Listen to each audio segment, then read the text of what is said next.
Hi guys, in this video, I'll show you how to check screen time on your iPhone and iPad. So first, unlock your iPhone or iPad and open the Settings app. Then scroll down and tap Screen Time. At the top, you'll see your daily average screen time.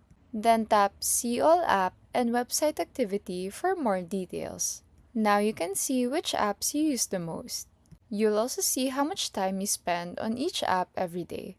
You can switch between daily and weekly usage at the top.